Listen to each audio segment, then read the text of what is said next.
तो hello friends, नमस्ते, प्रणाम। कैसे हैं आप सब लोग? आई होप आप सब बढ़िया होंगे।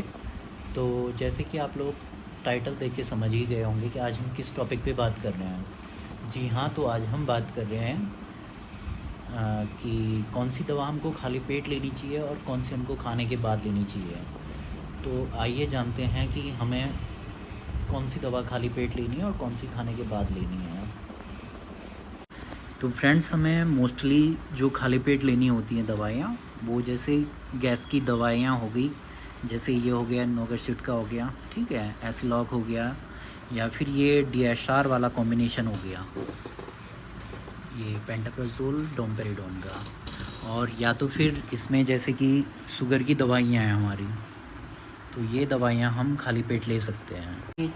और जो ये बाकी सारी दवाइयाँ हैं जिसमें एंटीबायोटिक्स हो गई या एंटी डायरिया हो गई, ठीक है, और पेन किलर्स हो गए, एंटी इन्फ्लामेटरी हो गई, तो ये सब जो दवाइयाँ हैं ये आती हैं खाने के बाद ही लेनी चाहिए, ठीक। और बाकी जो गैस्ट्रो की जो दवाइयाँ होती हैं वो खाली पेट लेनी होती हैं। इसमें फिर हमारे मल्टीविटामिन्स हो गए, ये भी हमको खाने के बाद ही लेने चाहिए। और जैसे बीपी की दवाइयाँ हो गई, एम्लोवास, एम्लोकाइंड, ठीक है, तो ये सारी हमें नाश्ते के तुरंत लेनी चाहिए, नाश्ते के बाद लेनी चाहिए। और जैसे शुगर वाली दवाइयाँ तो हमें खाली पेट लेनी चाहिए। फ्रेंड्स, अब बात करते हैं कि जो दवाइयाँ खाने के बाद लेनी होती हैं उनका मेन कॉज़ क्या है।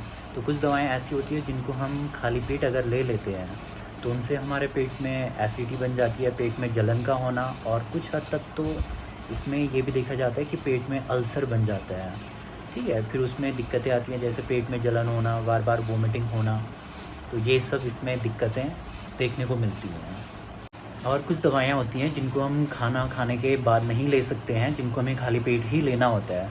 तो उसका मेन कॉज़ ये है कि वो खाने के बाद या तो एक्टिविटी उनकी अच्छी नहीं होती है, उनका असर सही देखने को नहीं मिलता है, तो उन दवाइयों को हमें खाली पेट ही लेना होता है।